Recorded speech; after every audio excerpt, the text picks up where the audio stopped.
welcome to another episode of Getting Hammered. I am your host, Mary Katharine Ham. I'm here with my co-host, Vic Mattis of the Washington Free Beacon. We are your morning show for any hour. Overcaffeinated, underprepared, moderately right, and moderately reliable. As always, I know you guys are probably waiting for an announcement from me. I don't have one right now. Give me a week.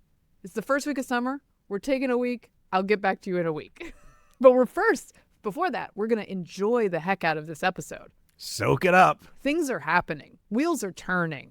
But for now, we're going to do our normal thing. We got a lot of news. We got the tariff case going to the trade court where there's some big news out of there. We have Elon is leaving as a special government employee, and we'll see how he feels about that.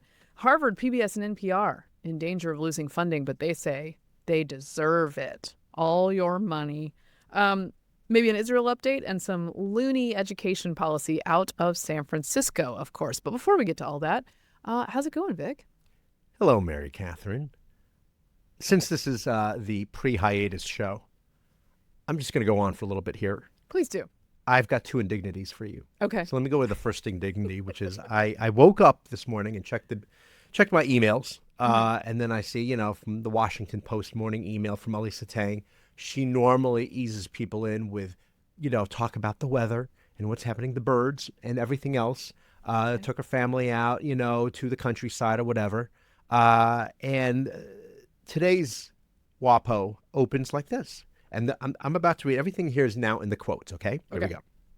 World Pride, the largest LGBTQ plus festival in the world, kicks off in Washington this week. Visitors from around the globe will come for parties, protests, and events at theaters, museums, and nightclubs, as well as a conference on human rights. To keep you looped in, beginning today, we'll have a section in this newsletter with all our World Pride coverage for the duration of the festival. My colleagues will help you plan for the best events happening each day and more. Will you join the festivities? Is this your first Pride or your 50th? My colleague, Marisa Lang, wants to hear from you. Tell us your Pride story through this form. Mary Katharine, what is today's date? It is, as we record this, May 29th. We still have 2.5 days left of what month, Vic? AAPI and Jewish Heritage Month. We have to share it. Did I miss the Post Nonstop 24/7 breathless coverage of AAPI Month and the festivities? You weren't asked for your stories? I didn't ask for my stories. Is this your first AAPI month or your 50th? It's really we need to hear from you. It's really my 52nd, which leads me to indignity number 2. Okay.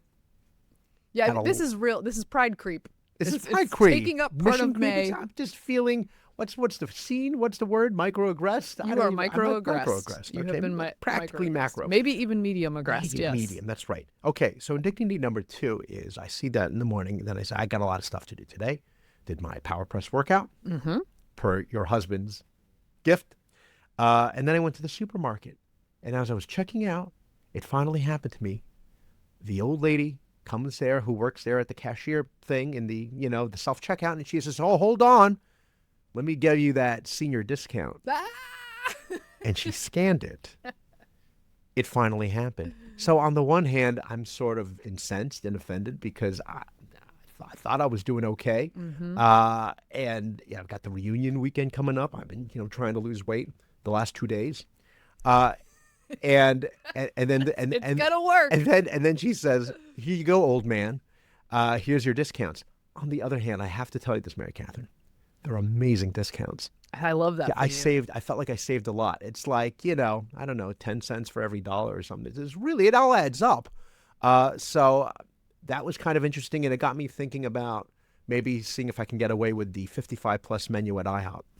That's my next thing. But when we come back from our hiatus, I'll bring everybody up to speed and about the reunion.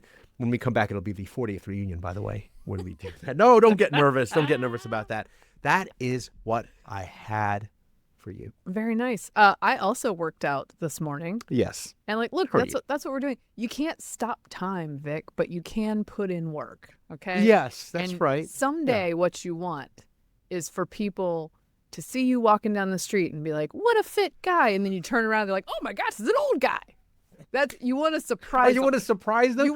From behind? You're saying from behind? You want to live in that uncanny valley where they're like, this doesn't compute. that person has muscles, Can you? but his face doesn't look like a young guy. But you don't want to mess up your face, right? No, you don't want to no. go too far on the facial stuff because that No, is like well, you're saying scene. that I shouldn't have the cream that they advertise on Fox for the what is it, that it's like the 3-in-1, whatever it's called.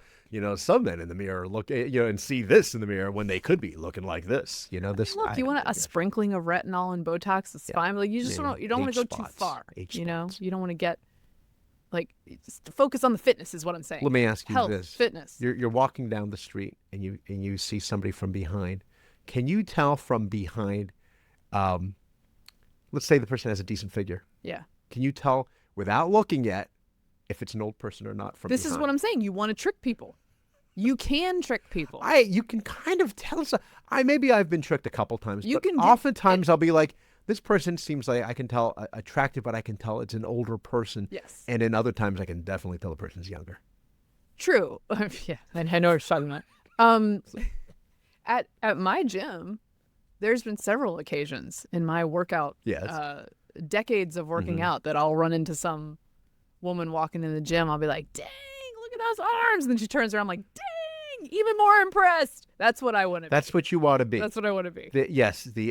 Like Jack LaLanne. So I was working on that this morning. Yes, Jack LaLanne. Jack LaLanne. That's what we're going for. Yeah, I could pull the plane with my teeth now with the rope. Wasn't Jack Palance another? Jack Palance is amazing. Man. Yeah. So we could be either Jack LaLanne or Jack Palance. I'm like an Asian Jack Palance.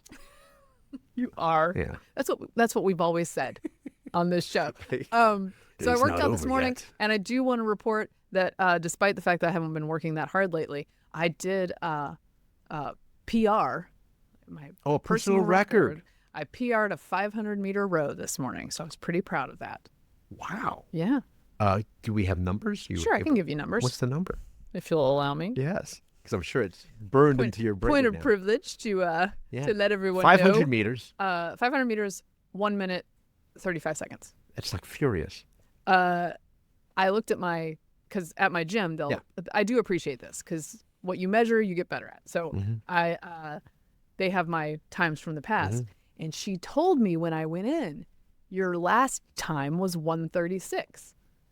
This is the power of having a goal. Yeah. I wouldn't have known #goals. what I was shooting for at all had she not told me this. Yeah. So I hit 1:35 because she told me 1:36. Yes, do it. My actual old time was 1:41. So I don't know if she was gaming me, but the point is I beat it by 6 seconds. Beat it by 6 Look at me. seconds. That is good. And then I looked up on a random rowing site because I have to, that's of questionable reliability. I had to compare myself to other people and find out how I was doing. Yes, of course. No, you go in, you check out, and do you add in also for my age? Do you throw in your age? Yeah, oh yeah. Yeah. Because I the need all AI that. can give you some specific answers now. And it looked like I was doing pretty good. The AI made you feel better. A lady my age in the rowing chart should be at more like 2 minutes and above. So, look at you. Yeah. Now, that might not be real. It also might not be real that my coach at the gym said, you were so fast I didn't even know if you set your rower right. And I was like, you say that to all the girls, don't you? Is this a male? No, it was a lady. Okay, I'm just asking. You never know. You never know. Nonetheless, I was proud. And it shows me that maybe I'm not trying that hard on a regular basis. If I can somebody can just say 1:36 and then I can beat it. So 1:34 is coming up. I like that one because Is it 35 of work. I can do that. No. And it took me fully the rest of the class to recover my heart rate. Is that right? I was trashed. I'd be more concerned about my back. Yeah, I was like, oh, we have to do more after this? So. I have, since we're talking about exercise, I'm just going back and forth here. Thanks to the power press, I decided one day, how many push-ups can I do uninterrupted? Okay. At my age. Did I have this conversation on the show already? Maybe, yes. But I'll bring it up because you know what? I don't care anymore. Look, today, this is it. This is what we get to do today. Yeah, we're going to brag. We're just going to brag. We're going to brag about our middle-aged accomplishments. Yeah, that's right. And I think you're supposed to do 9 push-ups at my age, right? If you could do 10 push-ups, that would be amazing. 50. Dang, look at you. I did 50. Thank you, Phil. Can I confess? I'm not good at push-ups. Well, I can't do pull-ups, but I can do push-ups. On the other hand, I returned to running, and I have a not as impressive average time of 11 and a half minutes a mile. It's not great. No, but so I'm running. I would I probably- can do push-ups, but look at me run like I this with know, my like- T-Rex arms doing this thing, Here's the thing. That's how I do it sometimes. I am red pilled on this. We don't need cardio. I'm done. You with don't it. need cardio? I'm No, done with it. You're just doing lifting. We're That's it. just getting just doing stronger. lifting. That's Okay. all we're Yeah, doing. yeah, So today I was don't know. trashed for like another 45 minutes after my 1 minute and 35 seconds of cardio. But you know what I noticed, Mary Catherine, is normally on our second taping of the week, the office here, of course, has complimentary donuts from Good Company, which is it's actually a great company located here in Arlington. And I don't see any. Did you deprive yourself of a donut this morning? Walked right past those Wow. donuts. And I'm glad you brought that up because I'm pretty proud of that Yeah. too. Yeah, that's yeah. right. Yeah, no, I we're walked on right a past. roll. I'm going to go home and have protein. That's what I'm supposed to There's a have. yes, of course. what I'm There's lots of meat. Lots of I'm not going to do that. Okay. One more thing. People are like, no wonder the show's ending. It's 11 minutes now and just talking about themselves and their bodies. This isn't about me, but Yeah. I do get some credit because they're my kids. Oh. We had end of the year ceremony for the kids, Oh. and they cleaned up. Oh, They like did awards? great. They give Oh, awards? Yeah, we got hardware. Trophies? Really? Oh yeah, Wow. big only for the big stuff. Uh-huh.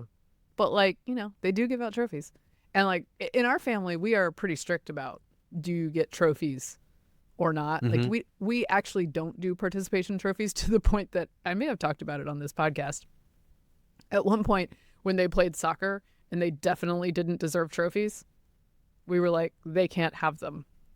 What did you made To them the- smash it? No, to the team, I was just like, look, we'll come to the barbecue, but like we don't need the trophy. The participation Yeah. trophy. That's what it is. Well, it's a very controversial movie, obviously, a whiplash in Mm-hmm. terms of the message. But as J.K. Simmons' character says, it's like the two worst words, I think, overused words in the English language. Good job.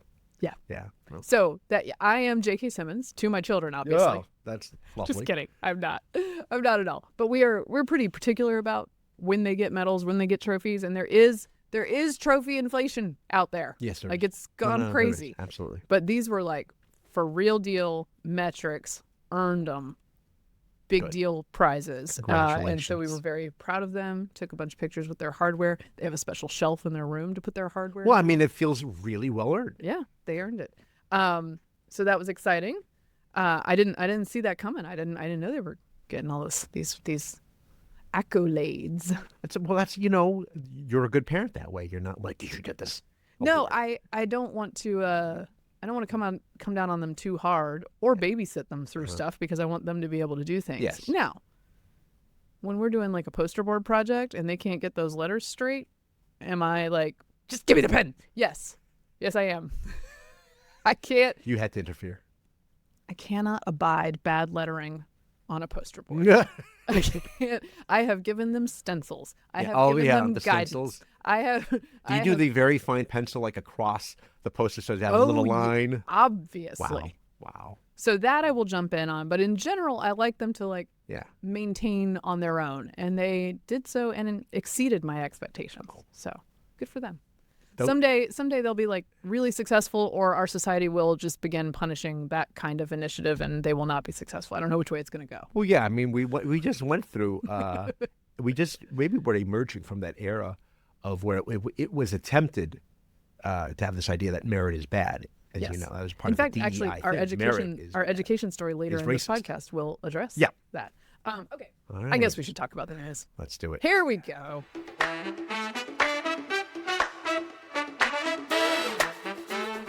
All right. Big developments in the tariff area of policy.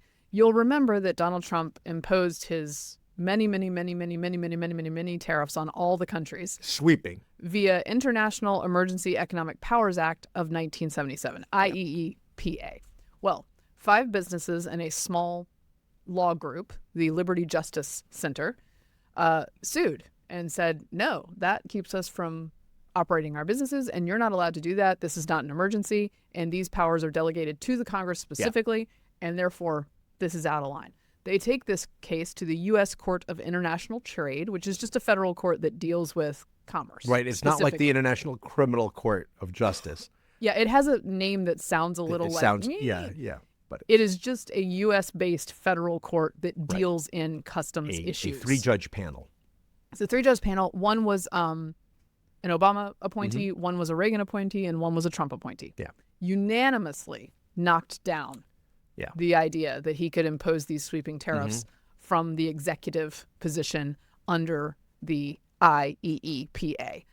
So this is Ilya Selman, who writes for the Volokh Conspiracy at Reason.com, writing about this. He helped bring this suit.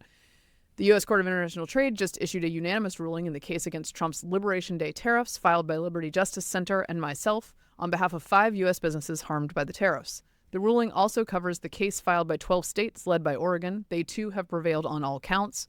All of Trump's tariffs adopted under the International Emergency Economic Powers Act of 1977 are invalidated as beyond the scope of executive power, and their implementation blocked by a permanent injunction. In addition to striking down the Liberation Day tariffs challenged in our case, what the opinion refers to as the worldwide and retaliatory tariffs, the court also ruled against the fentanyl-related tariffs imposed on Canada, Mexico, and China, which were challenged in the Oregon case. It goes on to, explain some of the court's reasoning here. Look, this is the Congress's power, and it's not an emergency. Right. And I don't like when the federal government claims everything's an emergency so that it can use statutes it shouldn't be using to do grand sweeping things to all of these people. Like martial law? Is that what you're going to say? Yeah, I'm not a fan. I need to declare there's an emergency martial law. Did not the COVID era cure us of the idea that the federal government should be able to use sweeping emergency powers to do sweeping things? I understand why Trump is frustrated, because it seems like these courts, including district courts and district judges, so not just this international trade court, seem to be thwarting his policies to the point of, can I do anything without having some sort of legal pushback? Well, and I often think they're wrong. Yeah, and because they wield enormous power at a lower level, and all it does is tie things up until you have to appeal it all the way up to the Supreme Court every single time. Although he has won a lot of those cases on important issues. On important issues. And I will give him more leeway when saying that we have a national emergency when it came to illegal immigration. Right. Because when you have 300,000 people crossing the border illegally in a month, right, and something like 11 or more than 11 million people illegally here, including convicted murderers, and that's by the Biden administration's numbers and estimates, that's an invasion, and you need to be able to do something. So people who are outraged over that obviously weren't outraged when this thing was happening. This seems to me. But can I note that Buttigieg and his in his re-Buttigieg came out. Thank you. That's good. You need to trademark that unless before somebody steals it. He came out and said one of the things he would change, looking back, in order for the Democrats to win, is to, quote, pay more attention to the border. Sir, that wasn't the problem. Looking at it? That wasn't the problem. Y'all did it on purpose. That was the problem. Yeah. And Trump's moves and great successes have showed that you did it on purpose. I thought they couldn't do anything because they needed the Republicans in Congress, and they had their opportunity with that bill. It failed, so it was the Republicans' fault. Turns out no. No, okay. Yeah. Anyway, sorry. No, I was going to say, but what it comes down to is, even if you are supportive of the idea of tariffs and obviously wanting countries to pay their fair share, particularly China, that this is just a matter of executive overreach, and that it is Congress's domain, its purview to raise revenue. But I think this was the Biden problem too, where he was engaged in executive actions that were determining, the raising or the creating of revenue, when in fact it was Congress's responsibility, and then certain things like student debt that get shot down. Yeah. But then Biden, it didn't stop him anyway, even when it up after the Supreme Court. He would just make up new ways to do it. My question to you is Trump going to abide by this? Because I think there are good reasons for him, politically advantageous reasons for him to abide by this, or is he going to flout it? I mean, he's going to make a bunch of noise about it. Yeah. I don't know where it heads from here, as I am not a legal expert, and these things can get pretty intricate with where they go. He's going to make a bunch of noise. I wonder if the talks that are ongoing, where people have come to the table, he said the other day, now, as I keep saying, I think he likes tariffs and I think he likes negotiating. So either way it goes for him, he's happy. He's passionate about it. But he says, if I hadn't put these 50% tariffs or whatever it is on these various countries, they wouldn't have come to the table. So the question is, if he abides by it, you remove the threat of these tariffs, do those folks remain at the table? Right. I guess would be the question on a practical level. Yeah. Well, maybe they don't have maybe to. it would not. They wouldn't have to. Yeah. But he is also an unpredictable figure. Right. Ideal scenario is it knocks him down to like 3 or 4 discussions about trade with major partners, and he nails those instead of doing the 165 plus deals. Right. So maybe that's what we should do. Because he can singularly focus on particular tariffs on particular nations, and I would assume that the International Trade Court would not have an issue with that. Yeah. But at the moment, he has something like 10 days or the administration has 10 days to bring this to an end. What happens to the revenue that was raised already? I don't know. And they can appeal. So I'm looking it up right now. Yes. Again, always underprepared. And they can appeal to the Court of Appeals for the Federal Circuit and eventually to the Supreme Court. So I assume this will end up there as well. So there's a route to the Supreme Court. But I think the Supreme Court is likely to be like, yeah, this is pretty clearly Congress's job. It's in the Constitution. Yeah. This does not constitute an emergency. And I will remain annoyed with the Supreme Court that it didn't knock down emergency powers more frequently during COVID, but is sure to do it here, right? I see the problem. Yeah. And I will remain annoyed about that forever. But I also think they're probably right on the merits here. Yeah. And again, as I mentioned politically, and it was actually Chris Cillizza who made this point, which is Trump may be able to have it both ways here. Because on the one hand, he feels, as we know, very passionate about tariffs. He's felt about this since the 1980s. This is where he had a big disagreement with Reagan at the time. But now he's limited from being able to do that. So he gets to say, we'd be in much better shape if we could do this. Unfortunately, these out-of-control courts are preventing me from doing this, thereby playing the victim, while the markets breathe a sigh of relief. And I know the markets are going to go crazy, right? Like, woo! Because I mean, that was undeniable that the whiff of tariffs, caused markets to go haywire in the bond market, and people were fleeing or whatever. So NBC wrote up a bit about tools he has at his disposal after this. Yes. I'll read a little bit of that. Goldman Sachs was laying out some of the options. Again, all of this is sort of open to interpretation because this ruling just came out yesterday and they're going to be fighting about this. But Goldman Sachs said the ruling blocks the 10% baseline tariff imposed by Trump on most imports, as well as the additional duties on China, Canada, and Mexico, but not sectoral levies, such as those imposed on steel, aluminum, and autos. Okay. The Trump administration, nevertheless, has other legal means of imposing tariffs, Goldman says, flagging section, blah, blah, blah. It lists a couple of different trade acts. So they may do what Biden did, which is go searching for other statutes that could justify some of these things. Section 122 of the Trade Act of 1974 does not require a formal investigation and could therefore be one of the swiftest ways to get around a court roadblock. The administration could quickly replace the 10% across-the-board tariff with a similar tariff of up to 15% under this statute. That move, however, would be temporary, and Congress would have to approve it, which would be preferable to the current situation. I do think, no matter what you think about how our trade works and whether we are getting unfair deals, and I think that's real, especially with China, which never opened its market to us, but we opened our market to them. Central planning of the global economy by one guy is not it. It ain't it. Yeah. It ain't it. Central planning has been tried before. Yeah. So, I mean, again, this always reminds me that if you're able to withstand or not mind an incredible amount of mind-numbing details, be a lawyer, you'll always have a job, and you'll be paid well for it. Look, I mean, I could read more. I know. I mean, would bore how the crap many out of lawyers you are guys. involved in all of this?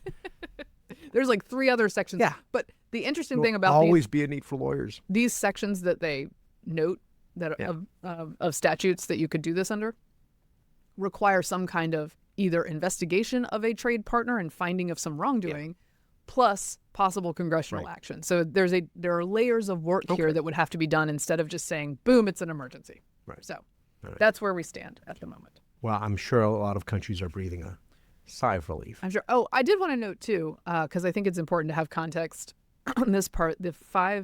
I'll just describe to you a couple of the businesses that were part of this. Oh, sure.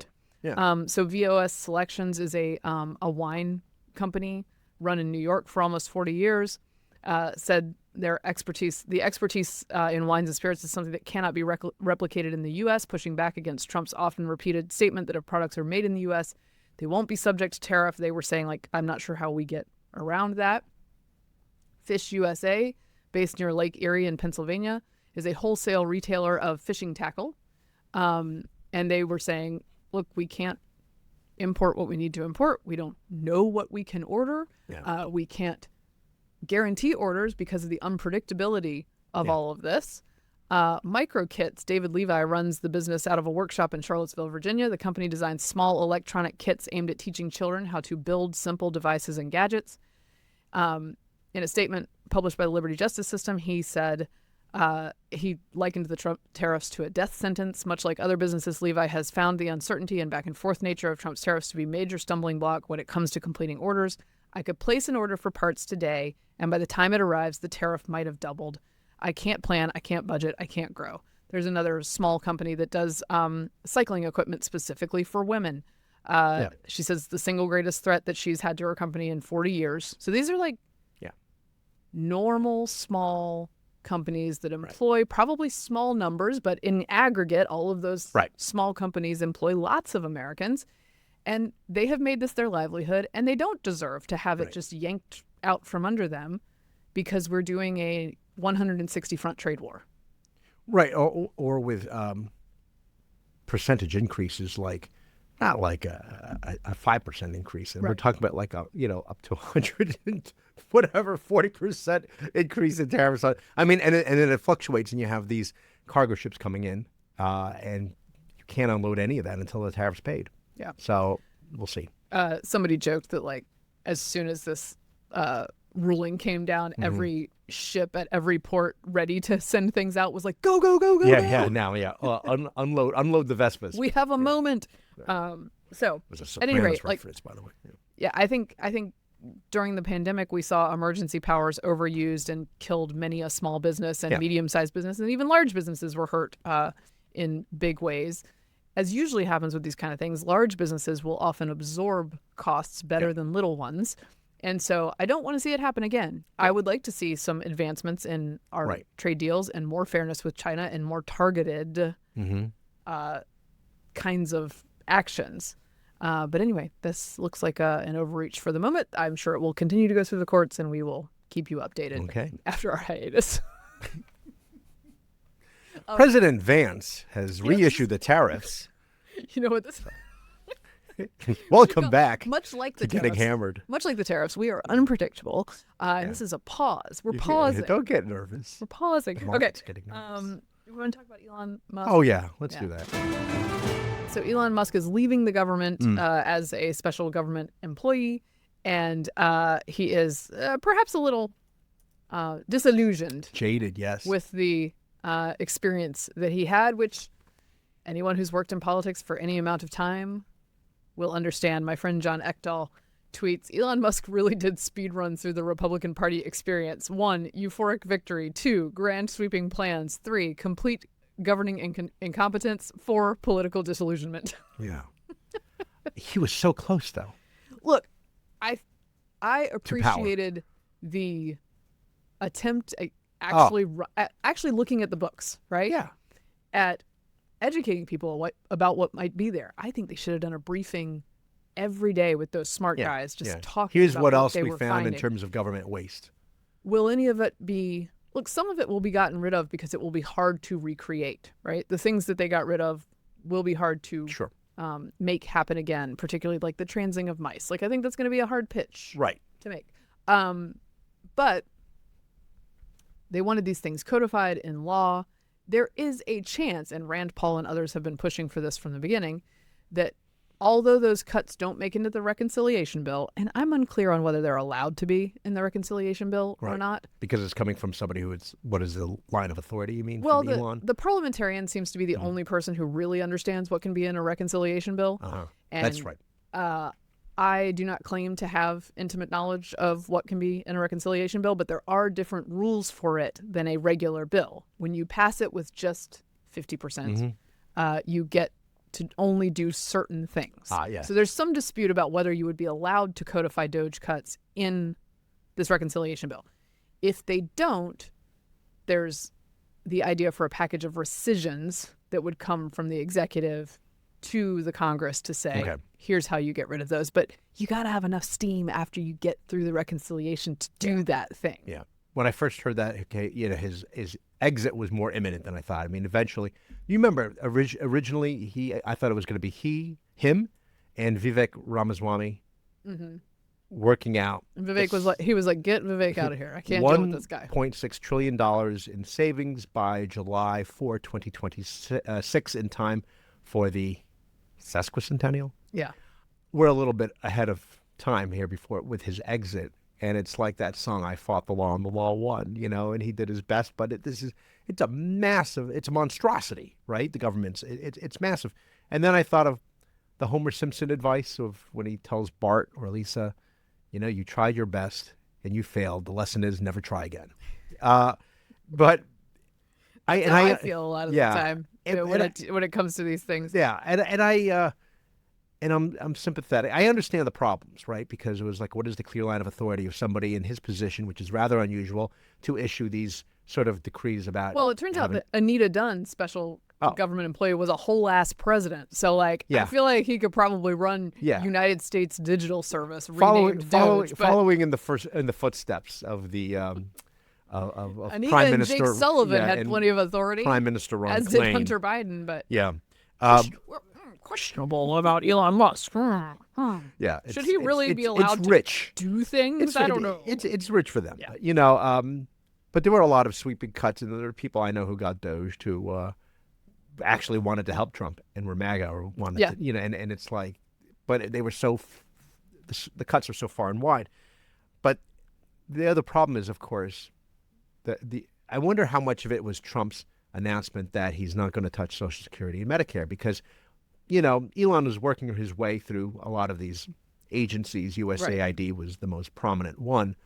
But you're not going to get to $1.6 trillion or more in savings unless you start dealing with entitlements, namely Social Security and Medicare.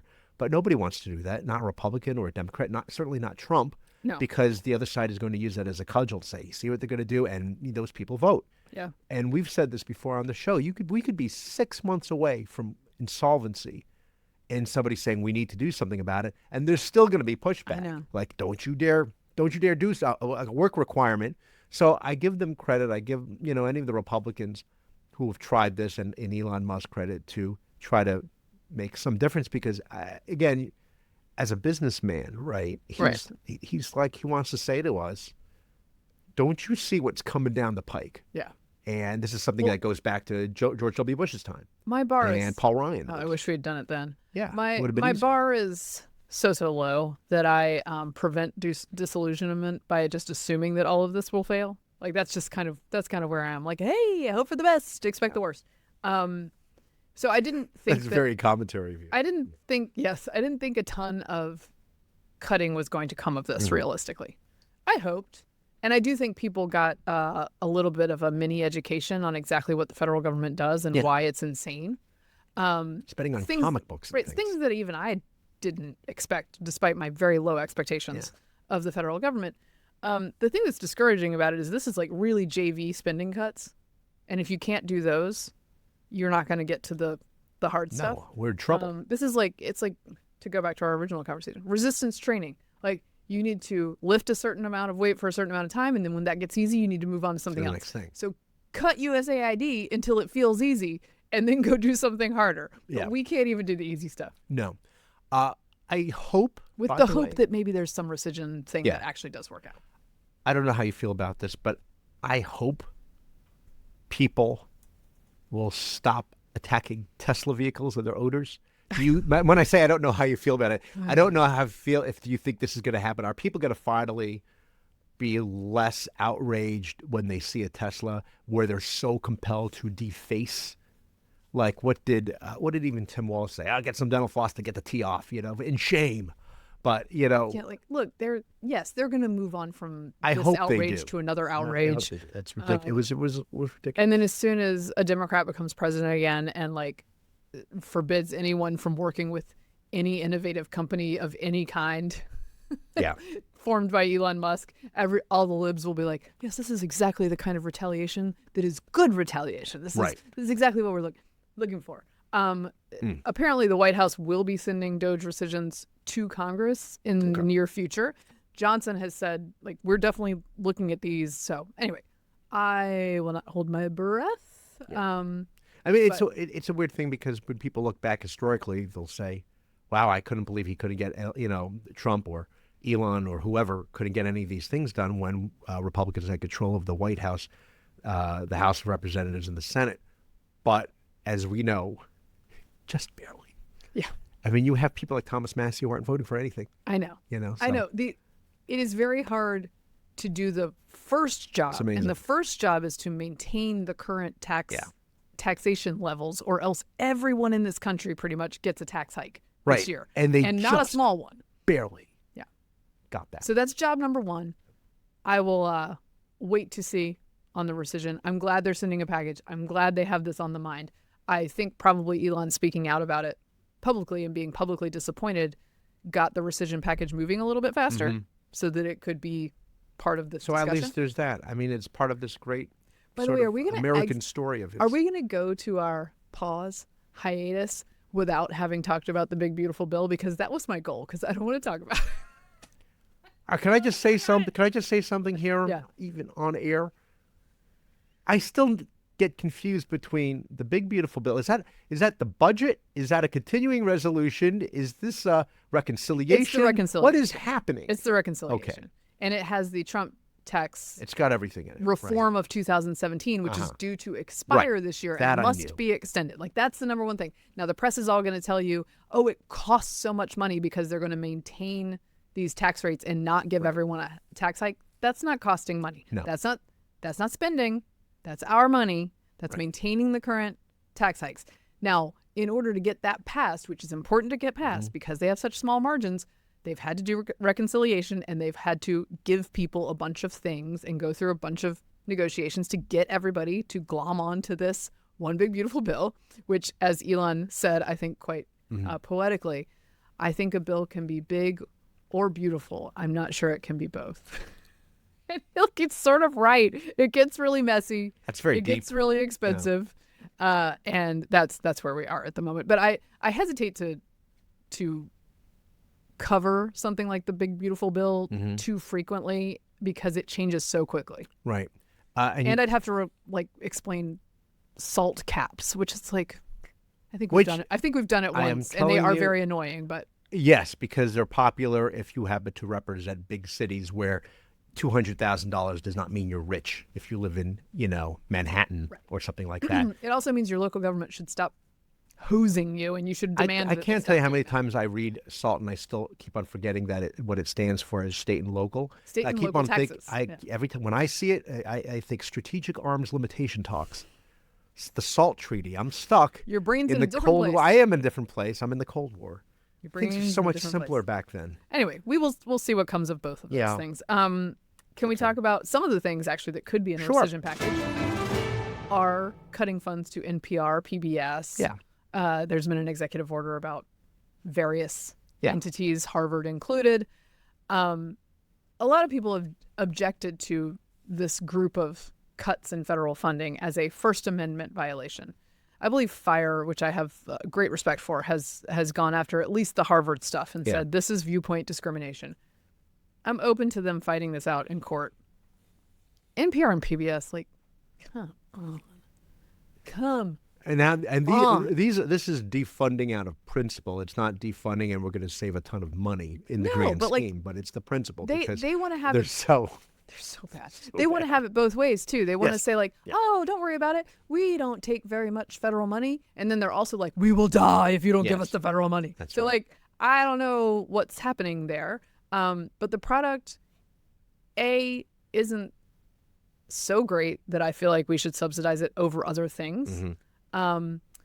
B, is a product for very white, very affluent, very liberal people Yeah. in America's cities. And frankly, they can afford it. They can buy many, many more tote bags to make sure that NPR and PBS continue to exist. I do not believe that Daniel Tiger, should he be defunded, will cease to exist. I don't believe that. And if he did, I believe I would get another children's programming option. The market would provide. Yeah. It's particularly offensive when you have somebody like the head of NPR, Katharine Marr, Yes. who's taking it to Trump now in the courts with a lawsuit, saying that he can't do this. When she was giving her testimony in front of Congress, was asked about bias, and she says, "I've never seen bias in the workplace ever. Never seen it. In the workplace dedicated to the end of Trump or the Republicans." Right. I mean, it's like, really? I mean, on that ground alone, really, we should just defund this you. is But the organization Yeah. that put up a statement saying, some people are asking us about this Hunter Biden laptop right, story, and yeah. we just want to say that is below us, and we will not be covering such nonsense. Yeah, it was news, guys. we won't It be was news. covering such nonsense. It's not news. And she was forced to say we could have done a better job. Yeah. Here is Katharine Marr being interviewed about exactly this. Oh, man. We have a little bit, like a minute plus of her chatting about how NPR is such a boon to this country. So how precisely does President Trump's executive order against NPR and PBS violate the First Amendment? What's the case that you're making against the Trump White House? Well, it's interesting because the executive order is very specific in that it accuses NPR and PBS of not airing fair or unbiased news. And so it is a textbook example of viewpoint discrimination from a First Amendment standpoint. Essentially, by blocking funding to NPR and PBS, it is a form of retaliation against our organizations for airing editorial programming that the president might disagree with. We're a nonpartisan news organization. We seek to be able to provide a range of different viewpoints in terms of who we bring on air, the stories that we tell. We're buttressed in this effort by the fact that we have 200 local newsrooms across the country. So a significant portion of the reporting that you hear on NPR is not coming out of D.C., it's coming out of smaller stations in rural area. 20% of Americans today do not have access to a local newspaper or a source of news other than public media. We take federal dollars very seriously, and we seek to maximize them by raising additional funds from private philanthropies, from individual viewers and listeners. That's tremendously important to that promise that we have. But it is also the case that without federal funding, we would not have the universal access that public media affords today. We are free in every household in the nation, or 99.7%, which rounds up to 100%. That is something that nobody else offers, and we view that as a critical part of a functioning democracy for people to have access to news, information, educational, and cultural programming. That's why. That's just what I want, is 99.7% having free access to news provided by you psychos at NPR. That's Are you telling me I'm already convinced we should defund you. You don't need to say Yeah, anything more, she just Katharine. made the case. Are you telling me there are people out there who are actually paying for like 0.3, 0.03? The tote bags. Wow. That's the signal. That's really something. It says the woman, by the way, who I believe because thanks to social media, called the president a psychopath. So, but she's unbiased. Nope. They're great. Okay. They're great. I wanted to add that my friend David Harsanyi wrote in reply to David French, who says this is obviously a First Amendment issue, and just says, like, taxpayers do not have a constitutional duty or a moral duty to bankroll Harvard. Yeah. They just don't. And the Trump administration may get itself in trouble by the way it frames these issues, and that is going to be worked out in the courts, and they may have to go back to the starting blocks because they have to do it like I've said in the past. Can we just do it like, hey, if you have $1 billion endowment as a university, you don't get federal funding? Yeah. I mean, French, by the way, multi-billion. says that we should that the administration should only go after the parts of a university that have behaved badly wouldn't that be viewpoint discrimination? Yeah. But Harsani notes that they have, he said, David might not be aware that in addition to the Joint Government Task Force's claim that Harvard leadership failed to meaningfully confront pervasive insults, physical assault, and intimidation of Jewish students, there's also a blistering internal university task force report that maintains that Harvard allowed anti-Semitism to permeate coursework, social life, the hiring of some faculty members, and the worldview of certain academic programs. Harvard concedes members of the Jewish and Israeli communities at Harvard reported treatment that was vicious and reprehensible. The verdict is in. And he says, if a government investigation and internal review both found that white supremacists on Harvard campus were terrorizing black students and engaging in racist marches, and that their violent beliefs had found favor in the school's curriculums and in social life, would anyone on MSNBC argue that the government had an obligation to keep funding this school until a civil lawsuit worked its way through the courts? Yeah. One suspects not. And by the way, that's not the only kind of discrimination they have admitted guilt in. Yeah. There's the discrimination against the Asian students. That got settled by the Supreme Court. Yes. So these things are real. They've violated the law. I would love to get whatever deal these people have, which is like once you get federal funding, you can never have it taken away because it would violate your First Amendment rights. Do you remember, by the way, how the Asians were able to be discriminated against by Harvard in the admissions process by having very low scores on the personality part? How dare. I'm funny. You are very funny. Come on now. Come on. So, Your sparkling personality is enough to fill all of AAPI month and thank then you. some. And more, and more. Although that would be a hate crime to creep into June. Say, So, no, be careful. I mean, just give me 31 days. If you're going to take somebody's month, you need to take the month before. days. Let me say this, however. I get the point because that Harvard report was damning on of itself. Yes. And Trump is right when he says that it's just, they're all anti-Semites there now. Harvard rather, is still, I believe, the hardest school to get into in the country, or certainly one of the hardest. But who are they letting in at this point? Dude, it's not great. No, I mean, they're and they could easily be obviously letting in a lot of smart kids who then get, brainwashed by this sort of propaganda by activist groups and by certain faculty. That's a problem. And what you're seeing is, for example, the Harvard Law Review, which is at the center of a lot of this, at the center of the storm versus the administration and funding cuts. They're still acting, in very overtly discriminating ways in terms of who they're favoring. After this, war is now in the middle of being waged by the administration. And it just struck me that, and it struck some people, that that's not a smart thing to do. And I think that there are long-term implications when you're not admitting the best and the brightest. I was reading just today that Brown University, I think, which is like actually the wokest of the woke Ivies in some cases. Yeah. It's been really, really bad. I believe that even Brown has adopted institutional neutrality as an entity, like as of this which week. I'm sure is outrageous. Saying that, hey, maybe we won't be taking a position on every stupid political issue that comes up every week, and maybe we'll just educate people. Right. That seems like a pretty big cultural turning Like school point. stuff, you mean? Yeah. But this is the thing about, take any of these Ivies, Columbia University and the storming of Butler Library. The protesters insist now, and we've done some reporting on this at the Free Beacon, and John Levine was up there at the courthouse in New York just the other day. Right. They said they weren't there to disrupt the library. They're there to educate Oh, how nice. the people, How nice. the students, about the genocide. And the lawyer for these students is also arguing that they should be let go because Israel's committing genocide. And there's a good chance Alvin Bragg will just let these people go. Oh, I'm sure. So If you don't punish it. No, if you will don't keep punish it, happening. then you have the situation what happened, as we talked about in the penultimate episode about the penultimate for the hiatus episode. Can I note one situation on the other side of the coin, which is, do you remember the story of the Turkish foreign student who was a Tufts? Yes, and got student removed? Who got picked up by plainclothes officers. She was detained for something like 6 weeks while this thing worked its way through court. Her name is Rumeysa Ozturk. I want to update you guys because I think the government was genuinely badly behaved on this one. And this is the risk of these things. The overreach. They went to court.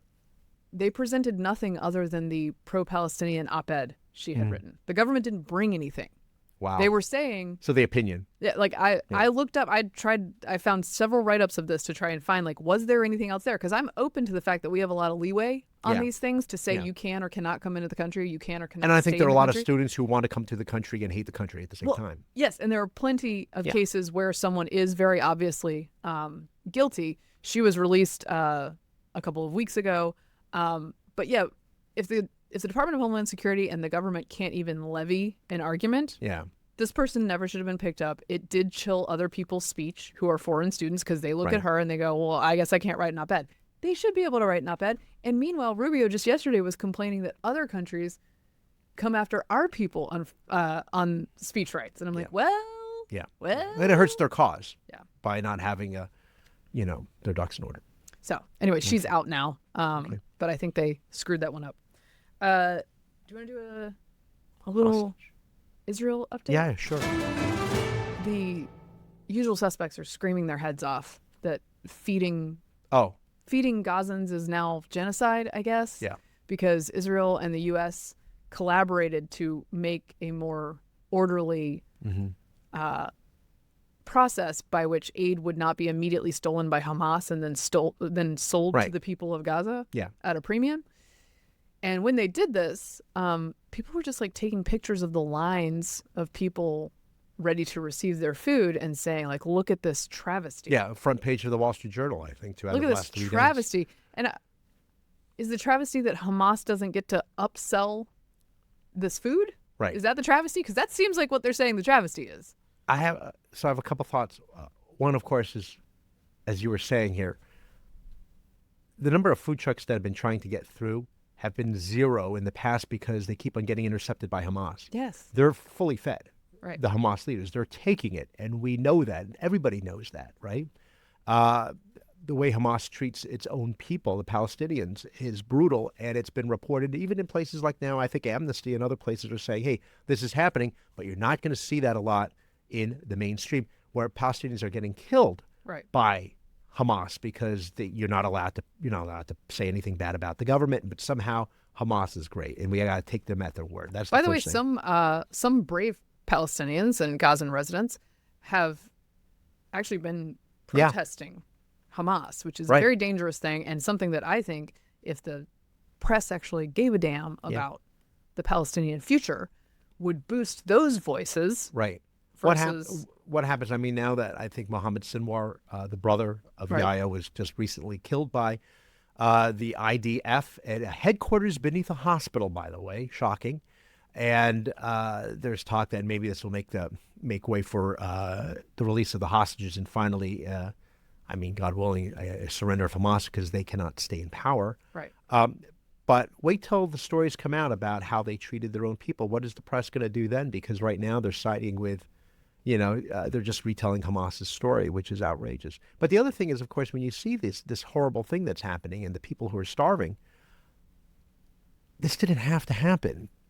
It's like, gee, something happened on October 7, 2023. Right. They're always upon, I think the Harvard yearbook had 2023, conflict breaks out in Gaza and Israel as they're did it break out? Yeah, they know because they broke out of the prison, the retaliation for all those years of occupation. The open air prison. Yeah, they left in 2005. Yeah. So. I'm going to play a little bit of Omer Shem Tov, who's Israeli hostage who was there for over 500 days, I believe. And this is on where? He had this to say on CNN, which is like an interesting venue for this conversation. He's talking about Trump and how his captors responded to the election of Trump. Okay. Very scared of him. Yeah, they wanted... Who? The terrorists. We're afraid of Trump. Yeah, they wanted Kamala to be chosen, to be elected. You talked politics with them? Yeah. They wanted Kamala to be elected. When Trump became president, the way they treated us changed. For me, Personally, this is what I I think felt. because they anticipated that a deal would come soon. Yeah, And that's when they started giving you more food. exactly. More food, treated me better, stopped cursing me, stopped spitting on me. I'm sure CNN viewers are very receptive to this argument. Props to CNN for not deleting that. He also said, like, If it was on CBS, I don't know. he also said, as of course we know, but the press wonders about, like, they had plenty of food to feed him. Yeah. He saw it. Yeah. They chose not to Right. feed him, just as they choose not to feed their own Yeah. subjects They're taking under all the Hamas food. rule. Yeah. Anyway, so that's happening there. And It is again a reminder that the last administration, the Biden administration's foreign policy, was projecting weakness. And they want to come across as let's be friends, and that's not what they recognize in the Middle East. We've talked about this before. What they recognize is strength. And that's obviously, say what you will about Donald Trump, that's what he likes to project. I mean, obviously now with all the various wheeling and dealing, it's a little bit more hazy. But the fact is, they were scared of him. yeah, and you because put the two next to each other. Yes, no, please give me and Trump. you look about the lack of these kind of conflicts that happened in his first term. We've said this before. Crazy works, man. And they think he's like he could actually drop a bomb on us. That's a good thing to have in their minds, because then it'll deter them. Can we end with a little psycho San Francisco? Oh yes, lovely. Policy. The city By the way, by the bay. speaking of California, Karen Bass, the mayor of LA. put up like an aerial photo of the Palisades. Those fires were in January, correct? Okay, yeah. That destroyed the Palisades, and she put up a aerial shot saying, "We're building houses, we're cutting red tape, we're making sure that people can, get rebuilt." There's one house in the photo. You're building house. You're not building homes. The approval process has been glacial. They have not cut the red tape.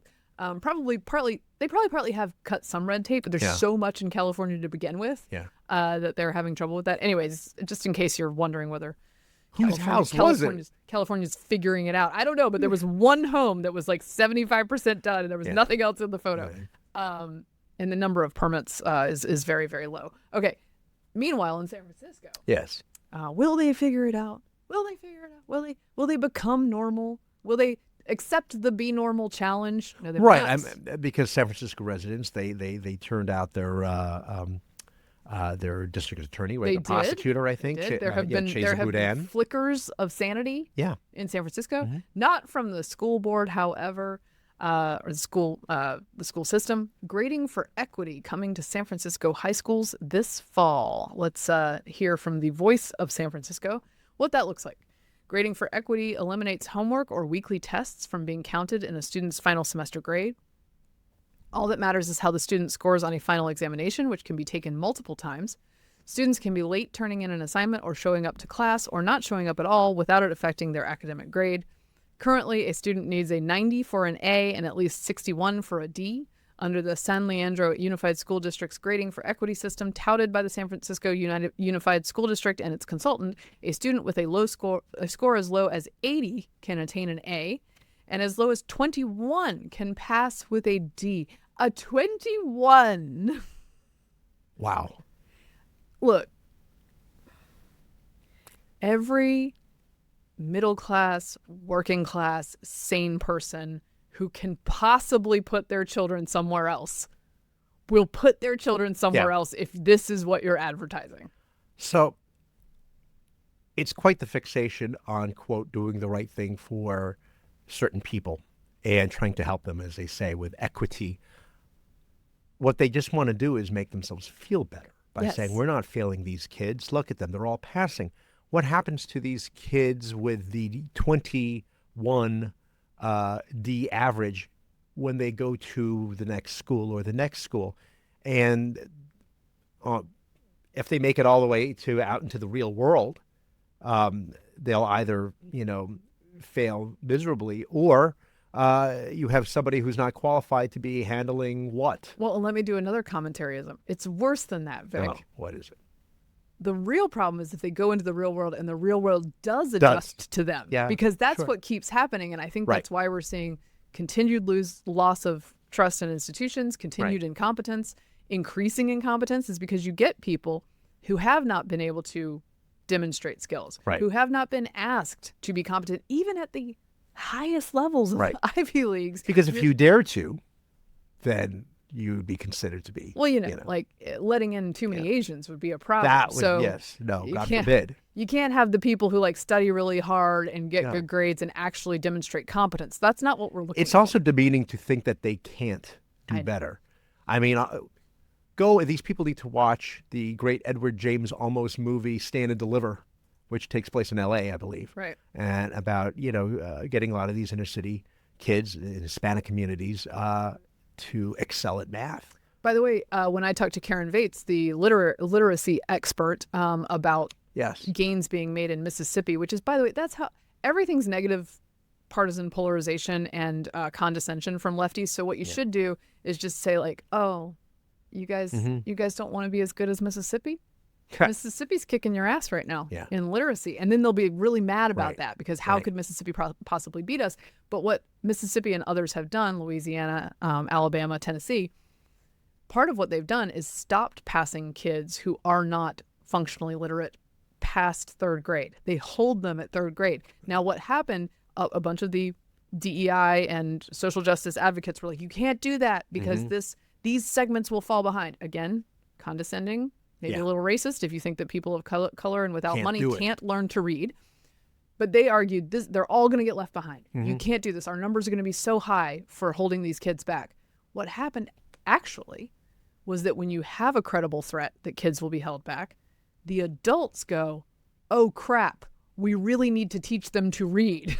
Yeah. And then they focus on teaching them to read, and then they read. Right. That's the magic formula. That's asking a bit much, though, Mary Catherine. So Yeah. California's decided to go the exact opposite Yeah. direction. They're also apparently discussing in the state government a curriculum that is the foil to the Southern Surge Yeah. curriculum, where they're Right. just going to like dumb down another generation of California Yeah. students, even though there's evidence.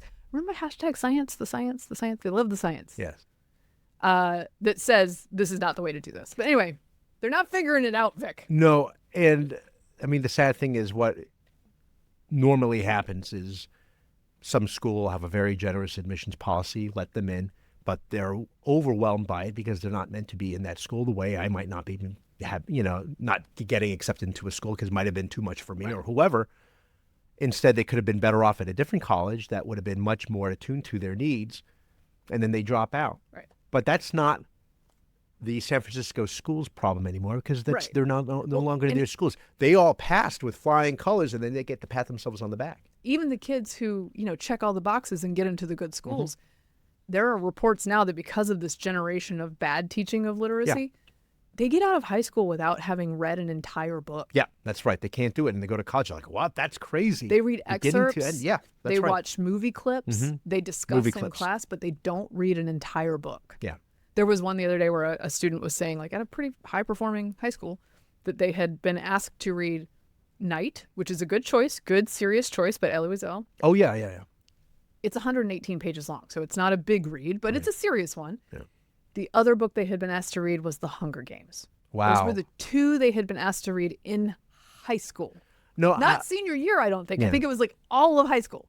Wild. it was. I remember in my daughter's public school looking at a reading list selection, and their selections were all nothing before the year 2000. And again, it was mostly female, indigenous, and other minorities who are and they have. There are compelling stories in there, and we picked one from a girl from China. Okay, that's a good one, but there's other stuff. I mean, we had a discussion on the Regardless last of the episode. content, read Not great full books that Read aren't full books. graphic novels. At Read any full rate, books. our kids are going to be killing it because they're just like burning their way through the canon at 9 and 11 over at my house. Canon. There you go. Okay. Well, I had some last Please, show thoughts here. please. People sometimes ask, do we ever disagree, Mary Catherine? You and I. We should more, actually. That would make for better I programming. have, yes, but there are at least two things that we do disagree on. Okay. Grape nuts and bread and butter pickles. Bread and butter, boo! I love it. It's a kind of a Terrible. sweetness. It's tangy. Put it in the burger. It's like relish. It's not what's wrong with relish. Dill or die. Okay, grape nuts. You like the gravel mix. That's Yeah, good. that's Okay, not for me. can I give shout outs to our everybody that just our again hiatus, but wherever we go, we're probably not going to be with our Actually, current I'm so crew. sorry. Can we pause because I have to pee? Oh my gosh. Okay. Right before your last thoughts. We're almost there. It's an emergency situation. Go. That almost happened to me. The look on her face. I apologize. I think that's the first time in the history of this program I've had to take a bathroom break during the program. So we're just making history. Well, right here at the end. This brings me to, this is a perfect segue to thank all the people who make this show look like it's seamless. Beginning with our great producers here, Phil Wolf, who's been a great trooper through all of this. And of course, before him, Jennifer Hupfel and Alex Nestor, a producer boss, Colin Chicola, and our editor behind the scenes, Christian Dogstrip. So again, sometimes you think that the words just roll off our tongues. I mean, who could blame you for thinking that we were flawless? We never sneeze or cough. And the facts are just at our fingertips. No. All these guys make us look better. We could put a blooper reel together, and that would include things that we said that we thought we probably should include in the show. And people would pay for that. The let's not get canceled reel. Yeah. Yes. And then thank you, of course, the let's not get canceled reel. And thank you for the listeners. This is, again, hopefully a short hiatus, but we enjoy being invited into your homes, your kitchens, your bedrooms and bathrooms, or wherever. And I enjoyed being recognized. Let's not get canceled. Yeah, no, I don't want to. I don't need to know. Maybe I do. And I enjoyed getting recognized at places. Supermarkets, parking lots, motels. Hey, aren't you? Okay. How often are you at a motel? Okay. Yeah, that's what I'm going to say. Okay, and then I'm handing it off to you. I'm going to hand it off to you. I was just going to say thank you very much. Let's not make this farewell forever. Give me a week. No. mkhammer.substack.com for updates. Yes. Follow all the channels at mkhammer on X, at mkhammertime on Instagram. You can follow the show at Getting Hammer Podcast on YouTube and Instagram. We will bring you news as it comes. Thank you for getting hammered responsibly. Hold on for 2 more days to AAPI month. Make it happen for Vic. Thank you. And you can also, don't forget, let go. You can follow us on Stitcher. It's another defunct organization. Thank you, Vic. Thank you all for listening. This has been a Nebulous Media Podcast.